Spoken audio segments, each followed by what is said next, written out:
Welcome to New Life Live with host and founder of New Life Ministries, Stephen Arterburn. New Life Live is dedicated to transforming lives one at a time, thanks to the giving hearts of you, our listeners. Our goal is to provide you with wisdom from God's Word to give you hope and help in life's hardest places. If you have a question you'd like to ask today, our phone lines are open. Call 1-800-229-3000. That number again is 1-800-229-3000. Now here's Steve. Hi there and welcome to New Life Live. Very, very happy that you're here with us today. And joining me, Dr. Jill Hubbard and Dr. Dave Stoop. Hi guys, you doing all right today? We're doing fine if we could just mute this machine. Yes, hi Steve, Hey there. Doing great. Well, and it is now muted. That's always a good thing. We don't want to hear ourselves echo. Yeah, if you want to join us today, we will not mute you, and you can call us at 1-800-229-3000. 1-800-229-3000. This past weekend at how'd your sermon go? Yeah, well, I spoke on 12 steps for anyone. And, you know, it's so interesting because the 12 steps, the writers of the 12 steps, they said, you know, we didn't invent these. We discovered them in 1935. And Dr. Bob says we got them out of the good book, especially 1 Corinthians 13, the love chapter, the book of James, and the Sermon on the Mount, especially the Beatitudes. And so they came out of the Bible. And Dave and I put together the Life Recovery Bible, integrating the 12 steps back into the Bible that they came out of. I saw a post when I was doing some research for the sermon. This woman says the 12 steps were written while Bill Wilson was under the influence of demons using a Ouija board.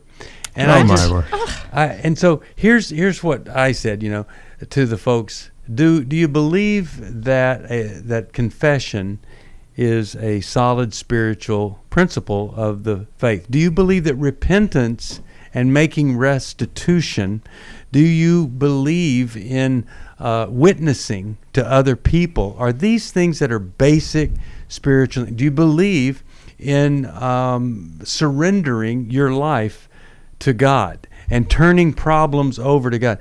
I said, that's what the 12 steps are. And so if you can agree that those are basic spiritual principles of the Christian faith, then you can believe that the 12 steps are really solid steps. I look at them as, you know, many times when I preach, I do 3 points in a poem, but, you know, the 12 steps are 12 points. No poem, just 12 steps.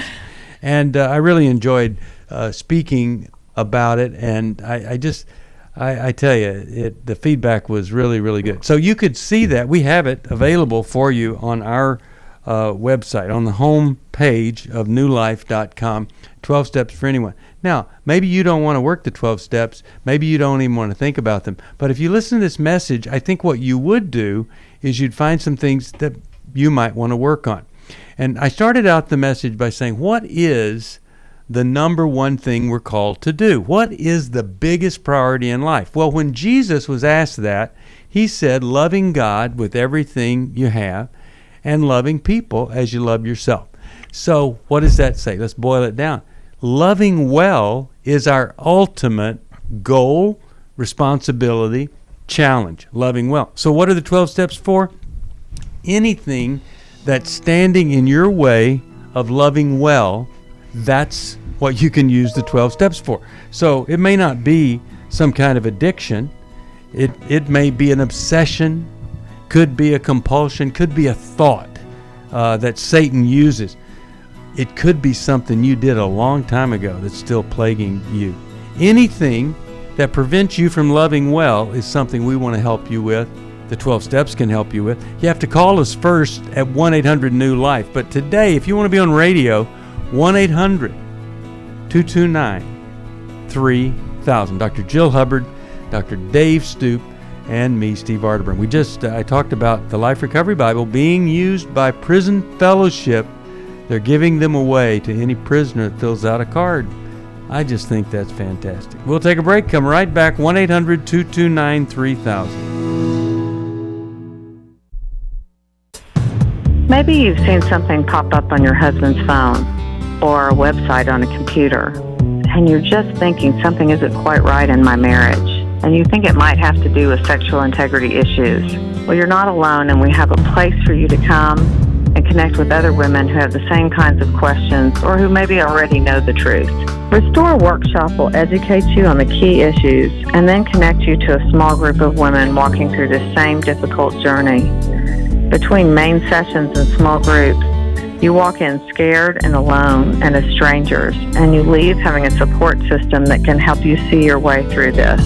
The Restore Workshop is coming to Dallas, Texas, July 19th to the 21st. Call 1-800-NEW-LIFE to find out more. That's 1-800-639-5433 or online at newlife.com. 1-800-NEW-LIFE.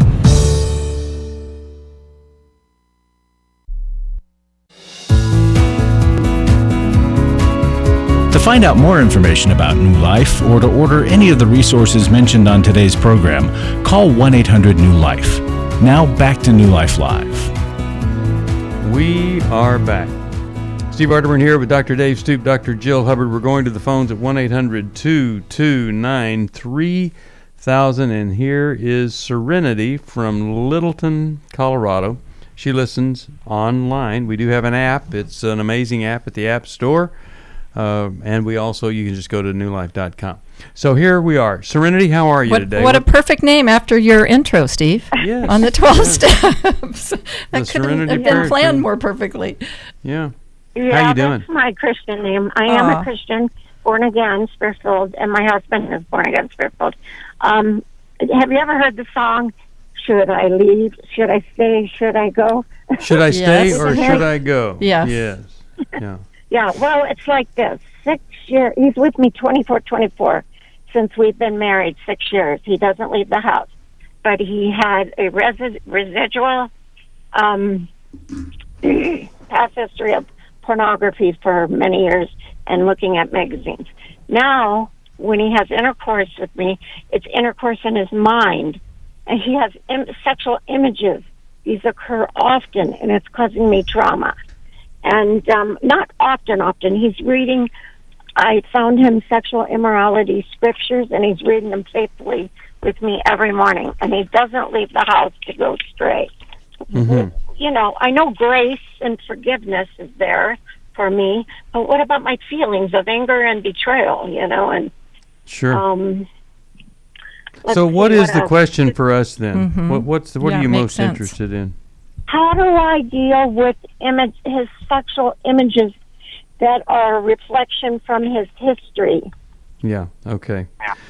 Well, I want to start. Let me start here, Serenity, by saying this.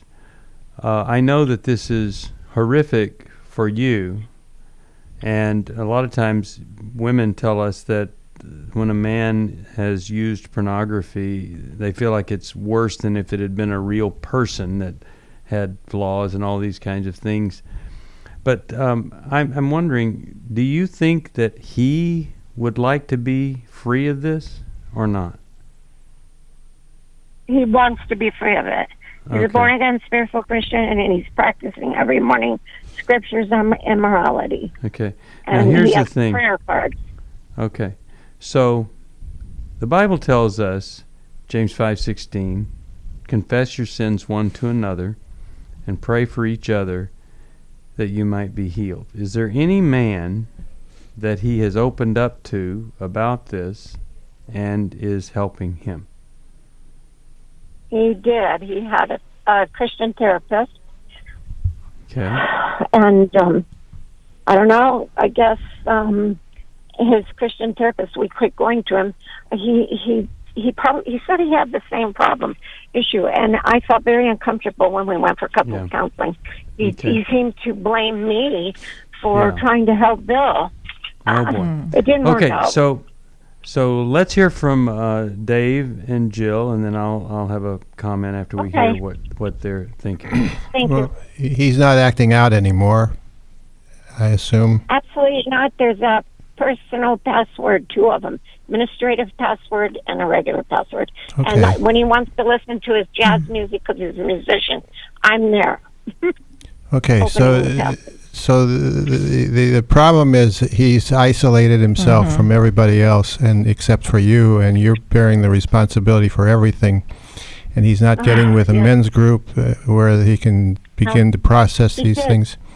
That to me, that to me is the primary issue: is how do I get him out of the house and get him into relationships with other healthy men, so that he can become a healthy man himself. The buzzword is healthy and trustworthy. Yes. Because there can be spiritual Christians born again. They say I don't know if you know this or not. I'm not sure who I'm talking with, but 60 to 70% of pastors are involved in porn. Can you believe that? And adultery.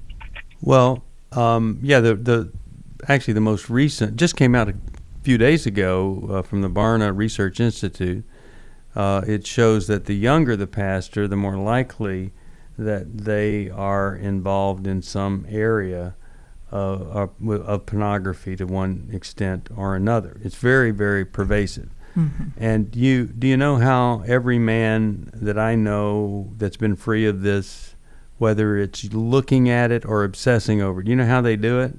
They do it in the presence of other men, and I don't know of any way that it's done other than along with other men. So that would be something. Jill, what are you thinking here? Well, I do think that the isolation is a problem, Serenity, and that, just like what the guys are saying, you can't be his only accountability partner. And so in the short term, I understand, let's eliminate all the behaviors, let's eliminate, the temptation and access to those things, but you can't create kind of a prison for both of yourselves. He's got to do the work on the inside to develop his character so that you... I was excuse me, Sure. I'm so sorry, excuse me. Sure. I was playing Holy Ghost Jr., and I'm done. I'm done. Yeah. It's too much. You can't do it, right? Right. And so then there's always that fear because you guys are changing the outside and not the inside, right? So there has to be other avenues for him to get the support and help. And again, as the guys are saying, it needs to be other men. Yeah, we don't have the cash flow. We don't have the cash flow. No cash flow enough to go to any place far away, or if it's a sexual like our program, Every Man's Battle. Mm-hmm. Yeah, yes, which we have great success with, and we have follow-up groups with. But we do offer scholarships for people who are in a position that can't pay the whole thing. Here's what I don't sense. I don't sense that he's at a place where he's saying to you, I am now willing to do whatever it takes. It seems to me that you're too focused on the limitations and restrictions. In other words, it doesn't cost anything to go to a self-help group and to meet with other men. It doesn't cost anything to get out of the house and go to a men's Bible study where you might open up about this. And if you never call us, we can't tell you whether or not we have a scholarship to help you, or whether or not we're bringing Every Man's Battle close to you the next time. So I'm going to encourage you. Denver.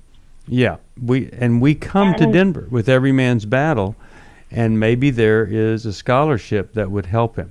But here's what I'm going to do. I'm going to send you this book, Worthy of Her Trust. It's for him to read, and I'm going to send you a copy of Take Your Life Back. I hope you're going to enjoy those. But I really do think that as he's saying, and you're saying he's a spirit-filled Christian, I think if he could reach this thing to say, this is not something I have the power to change, just me. And I do believe God can help me do it. But when God helps us, he takes us to other people.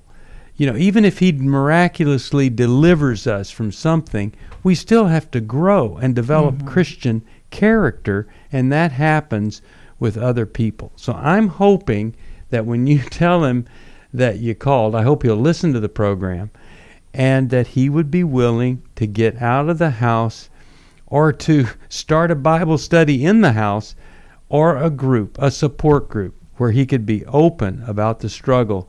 When we open up about the struggle, it really does take so much of the power out of it. But in secrecy, we can just die on the vine. So I hope this is helpful to you. Anybody else, if you want a copy of this book, you can order it. Worthy of Her Trust. What a great guide for men, and what a great guide for women to look at to see if he's on the right track. Let's go to Bob from Boston, Massachusetts. Bob, how are you? What's going on? I'm doing well. I first off want to say that I've listened to you guys for over the last couple of years and have been tempted to call a few times, but had an occurrence this last Sunday that really hit me, and the timing just worked out great that I'm able to call you today. Okay, great. What happened? I get my daughters, 11 and 13, every other weekend, and they go to church with me every Sunday that I have with them. Yeah. My eldest took a worksheet that the church makes available for the young people so that they can follow the sermon, and has a bunch of questions. Right. And afterwards, at the fellowship afterwards downstairs, she wanted to give those to me and have me review them, because she said that I was not going to really like what she wrote down. And she really ripped the pastor's sermon apart, not so much as to what he said, but what he didn't say. Okay. He read the Bible passage and then went on with his sermon, but never referred to the Bible again afterwards. He had made a few jokes, and, he gave a nice sermon or a talk as a whole, but really ripped them because he didn't talk about sin, repentance, and hell, or anything of that sort. And she wanted me and was expecting me to defend the pastor. And I looked at her and I said, well, everything that you said is absolutely correct, and I agree with everything you said. My problem is that, and I didn't tell her this, and I just kind of left it at that because she kind of caught me cold, in this confrontation. But my problem was that her attitude was that he wasn't following a certain prescriptive for a sermon, almost as if he didn't talk about this, he didn't talk about that. Yeah. Almost as if to indicate that he's not a real Christian, he's not a good pastor or whatever. Now, admittedly, my pastor is a really good speaker, but does not really deliver the greatest sermons.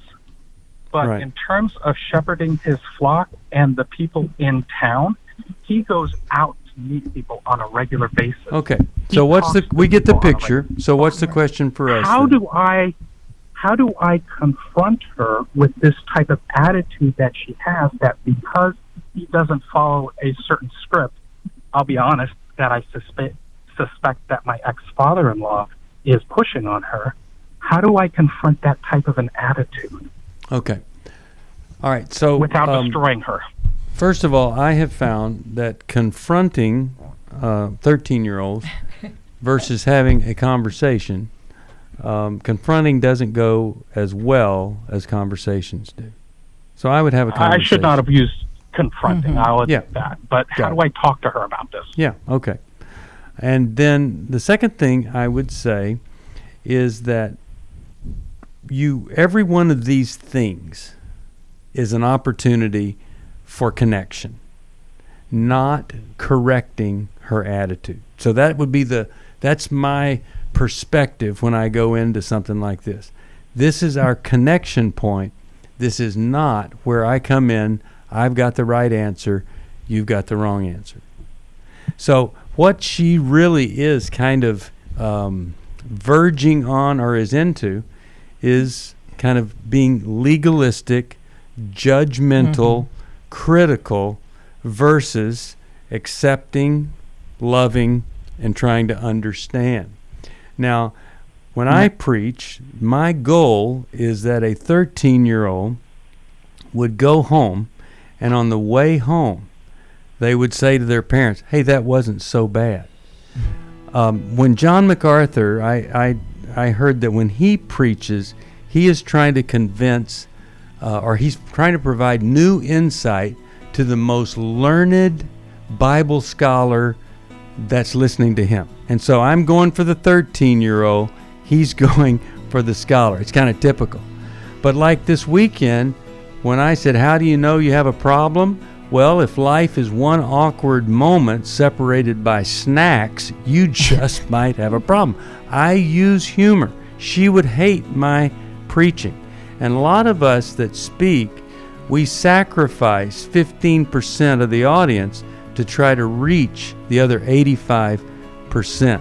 So when we come back, I want us to talk about how do you connect with her over this, and how do you create a win for the kingdom of God and her in it.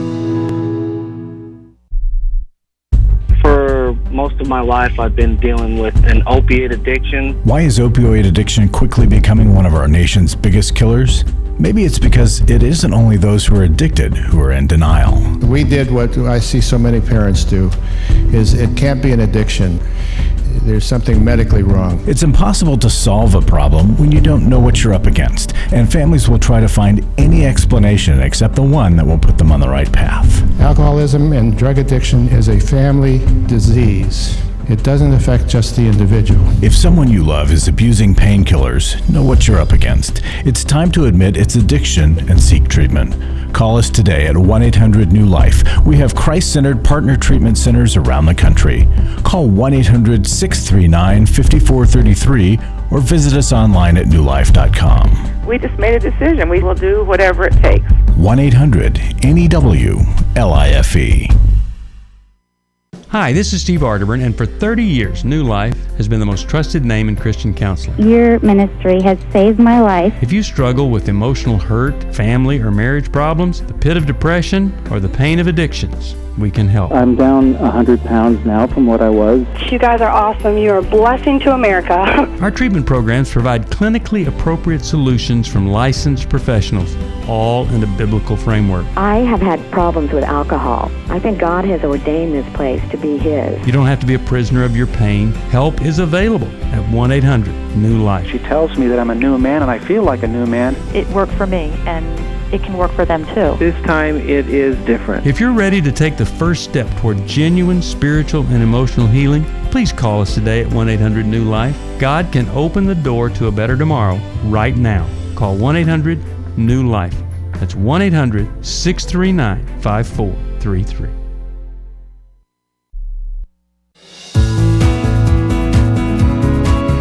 We'd love to hear from you. If you have a question or a comment, call toll-free 1-800-229-3000. Now back to New Life Live.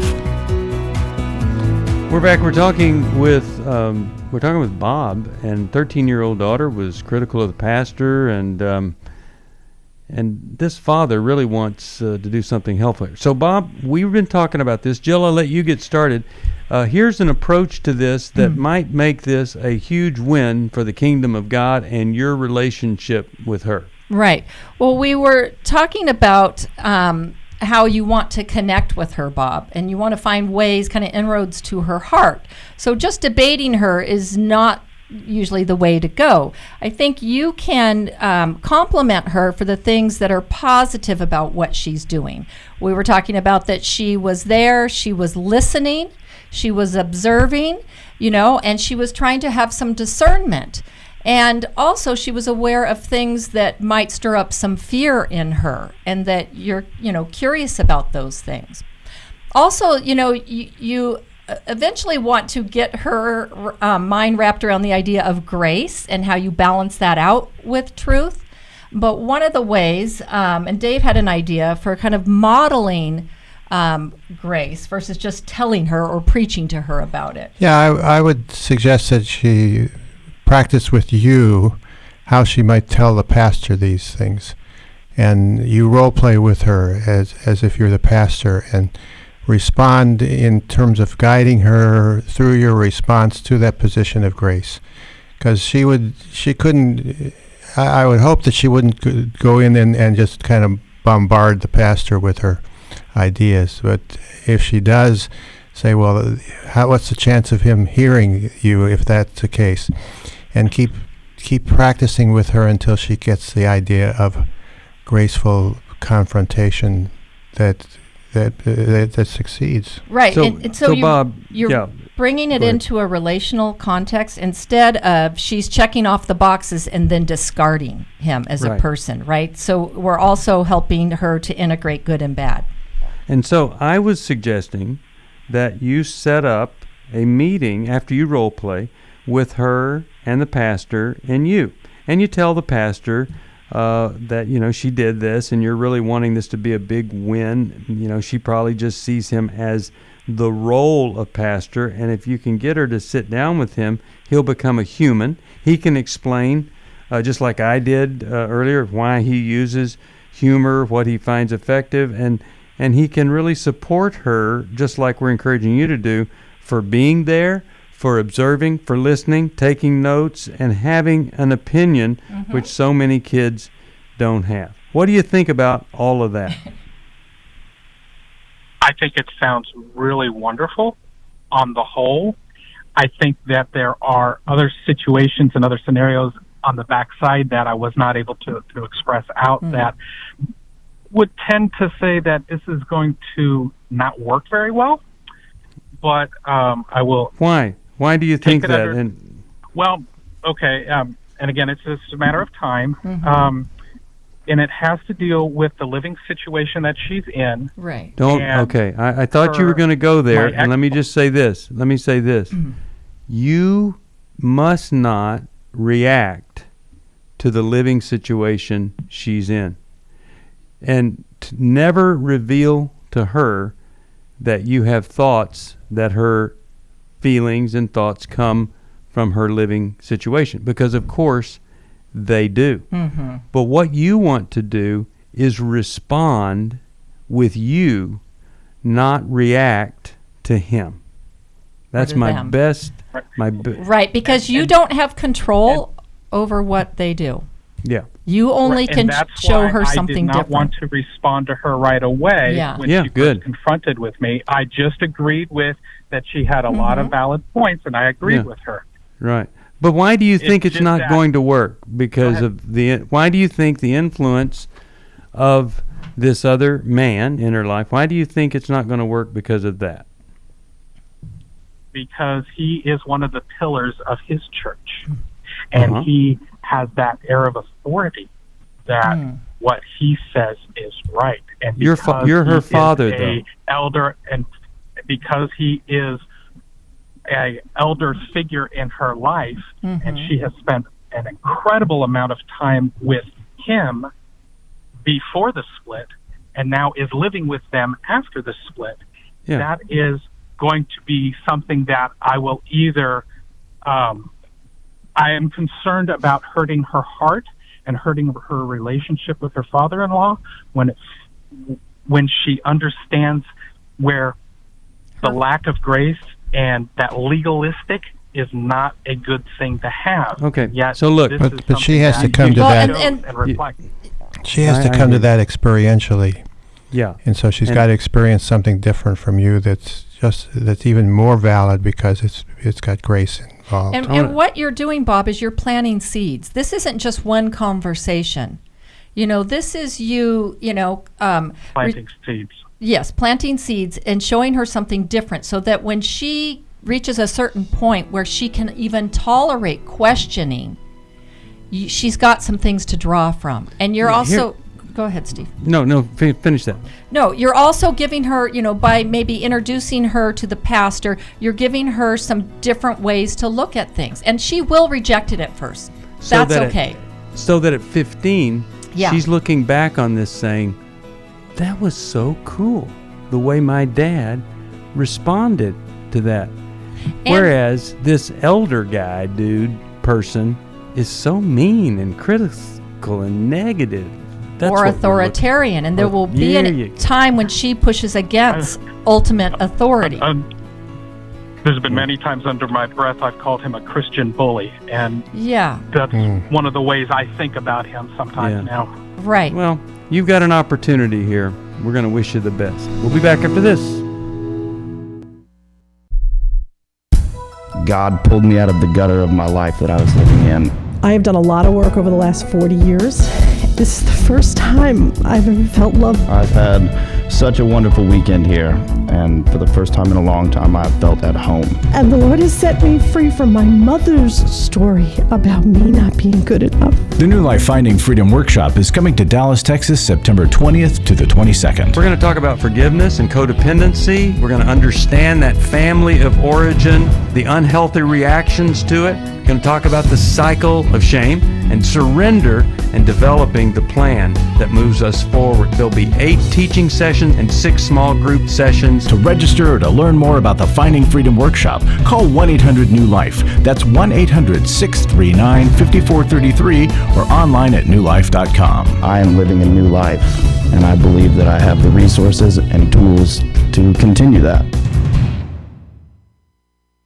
Last year, after Every Man's Battle, I was so moved by the transformation that I saw, not only in myself, but in the guys in our small group and the other people that were there and the stories that I heard, that I decided to go ahead and join Club New Life as a contributor to that. You can help New Life Live stay on the air by joining Club New Life today. Call 1-800-NEW-LIFE. That's 1-800-639-5433. You guys are doing God's work here.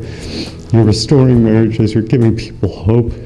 It's just been such a blessing to me, and I just wanted to encourage you all, when you see something good that God's doing, just jump on that and help support that. Support Club New Life, and together we can help hurting people find help and hope in life's hardest places.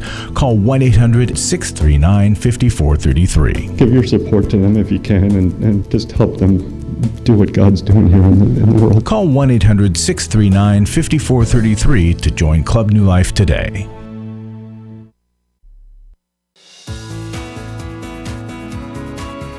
We'd love to hear from you. If you have a question or a comment, call toll-free 1-800-229-3000. Now back to New Life Live.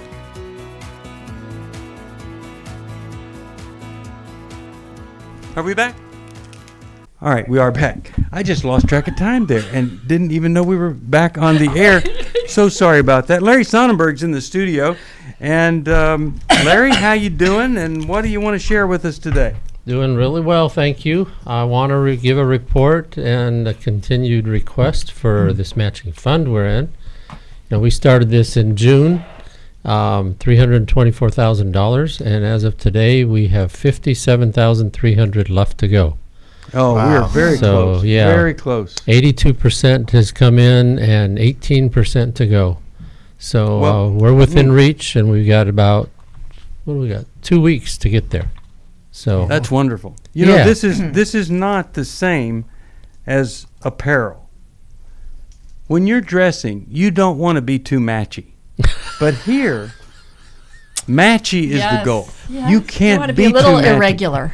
Yeah, and so please, I mean, we be the one that contributes this last $57,000 worth or part of it. Yeah. And then all of that is available right here, smack dab in the middle of summer. What else you want to say, Larry? Well, I want to help people. I always want to give somewhat of a testimony, and here's one from a lady. Just came in a couple days ago. She's giving $10 towards a matching gift. She's just really thankful that somebody did this gift. And she said, I thought I was managing everything all right until our son had a major break over 2 years ago due to some psychotropic meds he was on. My big, strong, I can do everything guy was unable to get out of bed, work, be a part of his family's life. I feared for his life and for the daily peace in his home with his wife and our only grandson. I stepped up to help care for this little boy in addition to my full-time job. The burden became overwhelming. And she said, after having listened to New Life since Minirth Meyer days, hearing the encouragement of all of your radio hosts on New Life, that therapy is helpful. I found a wonderful therapist. Been going to see her weekly for 2 years. I'm on meds that calm my anxiety and help me sleep deeply and completely for the first time in like forever. This letter is for you to say thank you for being there, for being a voice of help and healing to those who find themselves in difficult or seemingly impossible situations. You give so many options. You give so many things you offer. You have made my life better. You're a beacon to those of us who need encouragement. Keep on keeping on. And I love that. Mm-hmm. There's so many ways that people's lives are full of hurt and pain and struggles. And this one wasn't, it was hers because somebody else was suffering, and she was the helper and caretaker. So a lot of you out there in that situation. Yeah. And we have this series, Understanding and Loving People with so many of these different problems, and because we know the biggest struggle sometimes isn't your problem, it's dealing with someone close to you that has it. Well, thank you, Larry, and thanks to all of you who support us. And if you've never supported us, come be part of the New Life Giving family, and then when you hear about the miracles taking place, you get to say, I'm part of that. I was part of that amazing thing that happened. So please come and join us. Call us at 1-800-NEW-LIFE. No better time to start to give than in the summer, when support is so important to us. Thanks, Larry. Okay. Let's go back to the phones. And 1-800-229-3000. 1-800-229-3000. That's the number. Let's go to, how about we go to Maureen, Dallas, Pennsylvania. It says WRGN is the station. Hi there. How are you? Good. How are you? Excellent. Hello. Anything we could do to help today? Yeah. First of all, I want to say I'm so blessed to be able to have the opportunity to talk with your wonderful group. It has helped me so much in so many ways. But my question is, okay, I'll put a little story around it. I'm a single mom, 51 years old, single mom of 3 girls for the past 15 years. I have an 18, 25, and 27. My middle daughter is married and on her own. My 27-year-old 4 years ago was diagnosed with end-stage kidney failure at the age of 23. Oh, wow. Since then, I have been working 2 jobs. I work at a school district in the special education department working with special needs kids. I also I've been working part-time jobs constantly. I have recently, for a year now, started Ubering. Now, it helps with the bills. It pays, her medical premiums, and it helps a lot. But what's the question my with question that? It bothers me that when I don't know where these people are going until after I pick them up. Mm-hmm. It bothers me the fact that I will take them to bars, to nightclubs, and this seems to bother me, but I have no control over it. Mm-hmm. And my question is it wrong for me to work to help my daughter by driving Uber, and I'm not taking these people to places I don't condone? Yeah. You know what I mean? I don't approve of. You know what? I'll answer it this way. I think Jesus would be an Uber driver if he were alive and on the planet today, because he went where people were who had needs. He went where he was criticized for being there. And here's the thing. Would God rather a guy who's had a couple of joints, before work, take these people to these places? Or would he like you to be available to these people in case they ever had a question about God or faith or things that are good, helpful, or worthy? So I really think it's great that you are there with people versus wimps like me who are in ministry and don't really often are out there in the world. We're in this little protected environment thing. So I'll hear from Dave. What do you think? But my thing is I think it's a pretty cool thing. Dave, your thoughts? I've had a lot of opportunities to witness to people. Wow. Well, that's what I was wondering too. That's the answer to your question. Yeah, Maureen. absolutely. Because I was going to suggest that you pray for opportunities, and you were already doing that. And that, how can you make that a wrong thing when you had that kind of opportunity to impart some truth to their lives that comes out of their own questions. Yeah, I had a Muslim witness to me in an Uber, and you're a captive audience. Like, where do you go, right? Yeah, right, yes. And exactly. you don't know what you're going to stir up.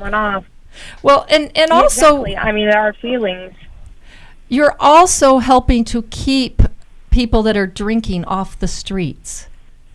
So the fact that they're Ubering there, you are protecting others versus them being in a car, and driving. Yeah, definitely. And like as soon as I drop them off, like, as I'm driving away, and of course I know them by name because I'm a very friendly person. So like, I'm very talkative, and like when they get out, I'll say, be safe, and then when I drive away, like, and I say a little prayer, dear God, please, help this person, help them in their life, help them with their needs, bring them to you. And then I feel a little better, but then, like, I feel guilty earning money, the money that I need to help my daughter. Yeah, but now you don't, like right? I'm like, now you're not going to. No, I don't. Okay. No, when you said that Jesus would probably be an Uber driver. Yeah. The other thing is that you don't want to. You're right. You're right. You don't want to. You don't want to be so forceful with your faith that you just, you end up in the classification. Oh boy, another one of those weird Christian people. You want to have the right balance. The Bible bangers, what they say. Right. Yeah. I'll So. be like, well, no, I'm not going to bang my Bible. Like if they'll say that, I'll be like, I'm not going to bang my Bible against you. I'm just, I'm not forcing something on you. I'm just telling you what helps me. You know. Yeah. Well, I'm glad that you called, and I'm going to send you a copy of a brand new Bible called the Restoration Bible, and it is a wonderful growth plan based on the acronym RESTORE. I'm going to send that to you. I'm glad you called, and I hope we took some of the question off of that, and really glad you're out there helping people. All right. Well, here's the music. So let me just tell you that coming up, we have a workshop. That's what we do here. We do radio. We do workshops. We have counselors all over the country. It's Restore, and it's this Friday, July the 19th. Ladies, if you have been hurt by a man with a sexual integrity problem, we have scholarship money for you to go to Restore. So much healing, so much transparency and openness. No, you didn't cause the problem, and I know that feeling. I was betrayed. I shouldn't have to do some work. I shouldn't go to... But you know what? Your job is to forgive, not to excuse, but to understand so you can forgive. And this is going to help you do it. 1-800-NEW-LIFE. Come join us. She said, we need to talk. She's asked me for the first time if I would consider myself a sex addict. I thought it was just about admitting the things that I had done wrong. I never had a clue that it was about redeeming our story. I thought it was just about coming clean on what I had done. I had no idea how to help her with her pain. She was a mess, I was a mess, and we got divorced. Going to EMB, surrounding myself with these other men, they accepted me for who I was and what I had done, but they challenged me to step up and do better. They'll be around other men who are not just pointing the finger, but willing to get in and wade through it with them, get in the trenches. They'll get hope from this workshop. Take my sweet wife and my story. We were divorced, remarried, and on our way to what I think will be the sweetest years of our lives. It's no longer simply about surviving. For the first time ever, we're thriving, we're enjoying where we're at. Hey, listen, if you're struggling, we want to see you at the workshop. Give us a call, 1-800-NEW-LIFE. I came into this thinking that my husband was the cause of many of our issues. The New Life Intimacy and Marriage Workshop is coming to Columbus, Ohio, October 25th to the 27th. But after learning about our attachment styles, I understood how our past hurts were playing into our present problems. Join Steve Arterburn. It's been a dream of mine for a long time to help people to grow more intimately together, and we believe that everybody has room to grow in the intimacy level of their life. And Mylan and Kay Yurkovich. Touch. We help couples understand how their attachment style is sabotaging their current relationship, and then we teach them how to create comfort in a relationship. To register or to find out more, call 1-800-NEW-LIFE. That's 1-800-639-5433, or go to newlife.com. Here at this workshop, we had our first ever conversation without yelling, blaming, and accusing. 1-800-NEW-LIFE.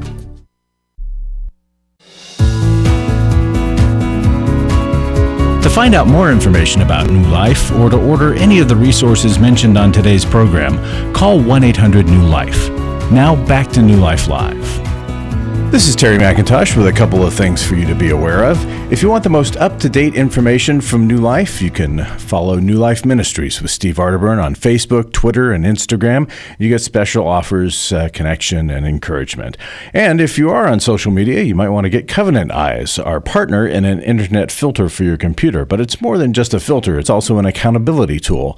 It's great to use with your spouse, a friend, or an accountability partner, and provides reports for online activity on tablets, smartphones, and computers. You'll get your first 30 days free when you use the code NLM. Look for the CovenantEyes link on the newlife.com website to get you started. Steve, back to you. We are back. 20 years ago when Fred Stoker and I wrote Every Man's Battle, it was every man's problem. It's just getting worse. And the younger people are here's one of the statistics just came out. 56% of the people in the world think it is always wrong not to recycle.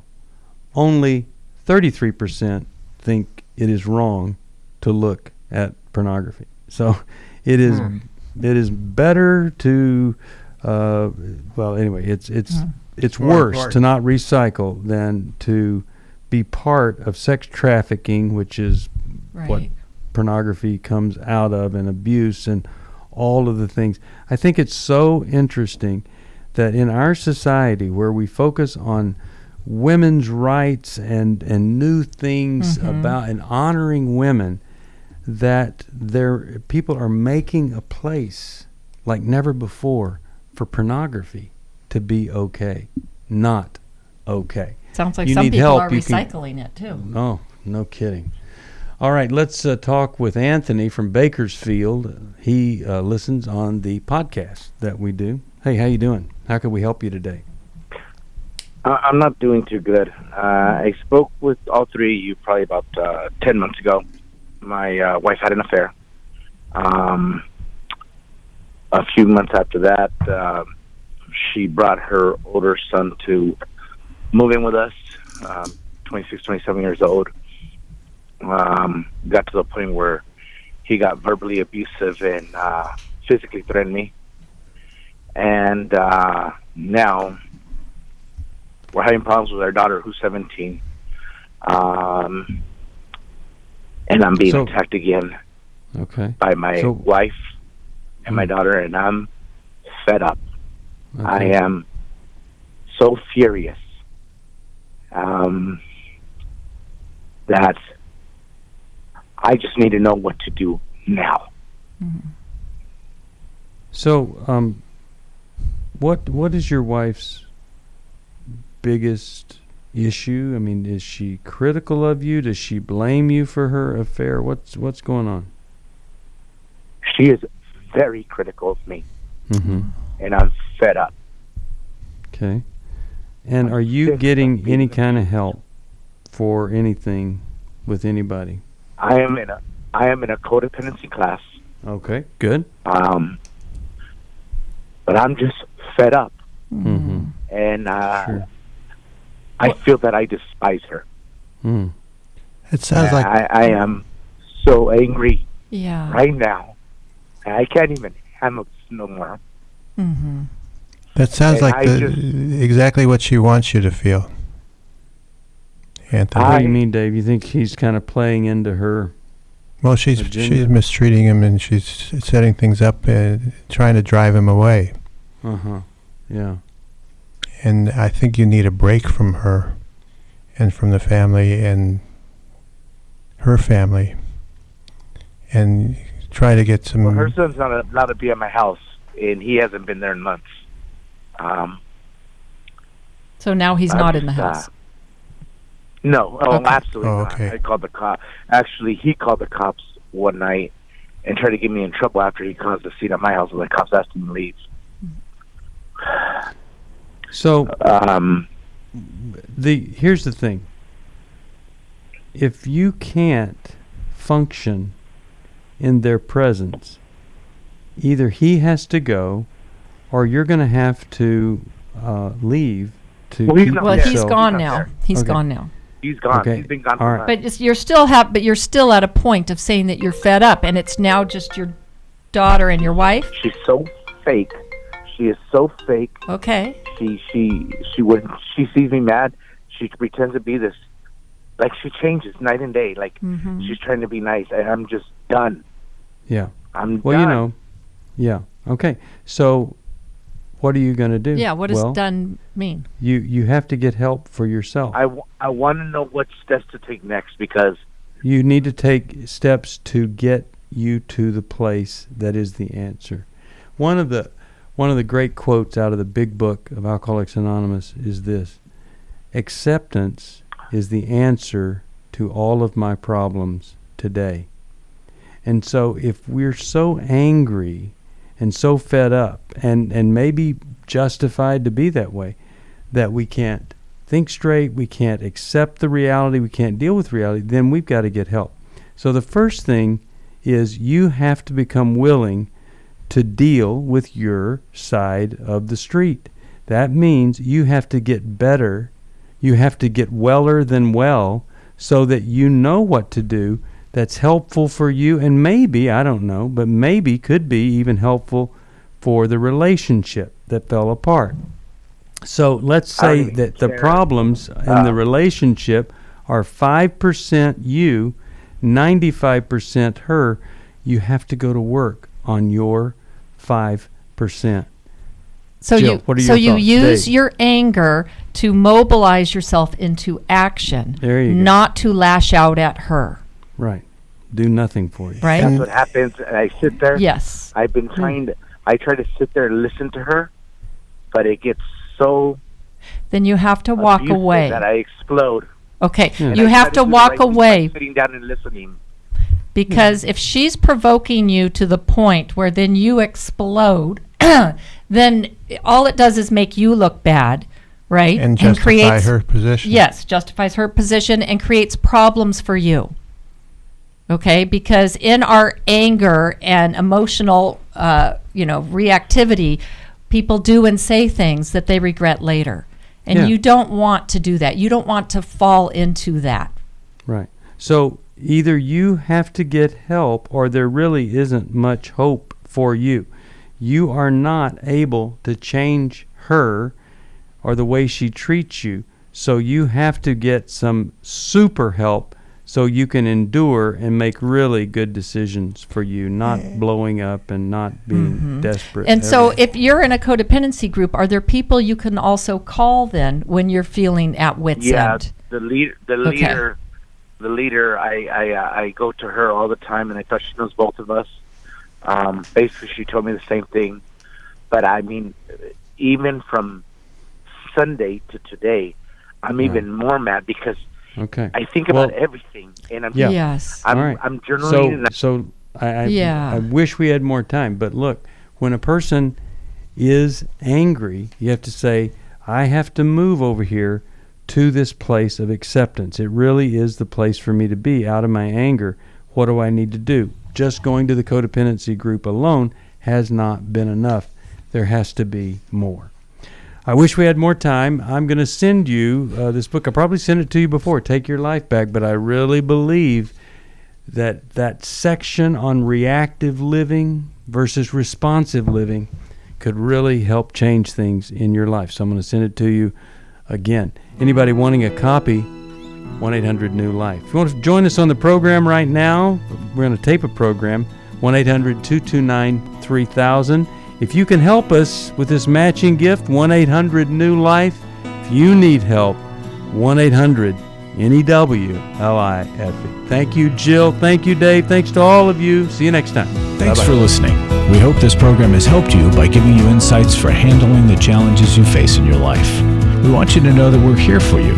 But you also need to know that New Life Live is a listener-supported ministry. To make your donation or to get any of the resources mentioned on today's program, call 1-800-NEW-LIFE. That's 1-800-639-5433, or write to us at New Life Ministries, P.O. Box 1029, Lake Forest, California, 92609. Please join us again tomorrow for New Life Live.